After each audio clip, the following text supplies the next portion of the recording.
may think this is a pretty ornamental grass, and it is in one way, I suppose, but this is actually a herb, a culinary herb.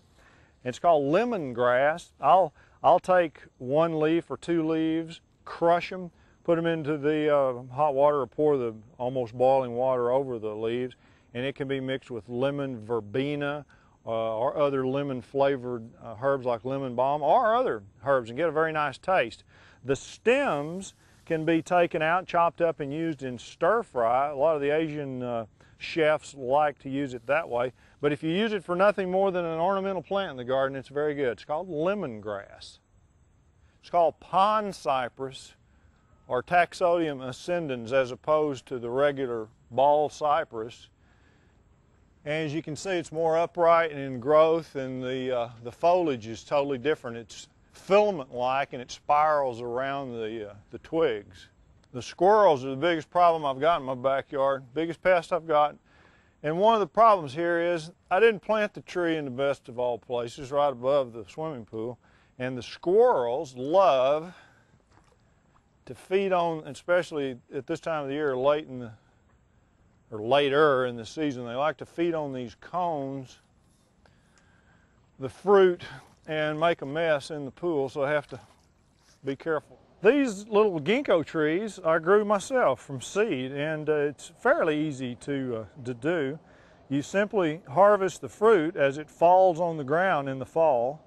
Some people think that that's a problem, that the female trees produce the fruit and it's real stinky, and it can be if you leave the fruit there. But if you pick the fruit up as it falls and either discard it or do what I do, take the pulp off of the seed, getting the seed a little cleaner than this, and then storing it in the refrigerator for about 60 days, I think is the key. And then all you do after that simply is to plant the seed in potting soil just under the surface of the soil.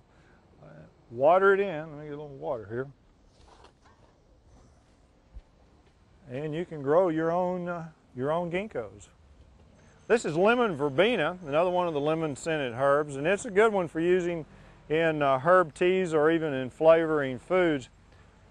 Very pleasant fragrance. It's not as tough as some of the perennials we talk about. It really needs to be treated more as an annual, although this one's been here now for about 4 years. If we have mild winters, it will come back, but don't think that it'll be a tough perennial long term.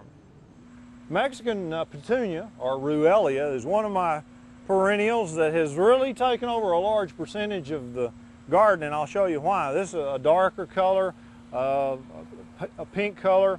These a little taller, but some of the ruellia you'll see along the walkway here are very low. This one's called Katy Road, and it has escaped both the dark purple and the pink, and I don't mind it until it's too hard to walk down the path, but it will pop up all over the garden.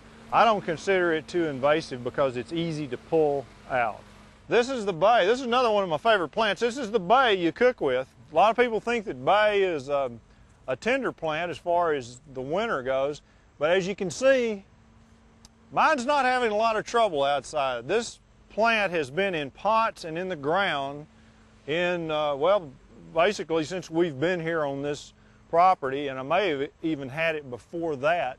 It's over 20 feet tall now and still growing, and has never even browned on the tips during the winter. So people that tell you bay needs to be protected in the winter, remind them about this bay.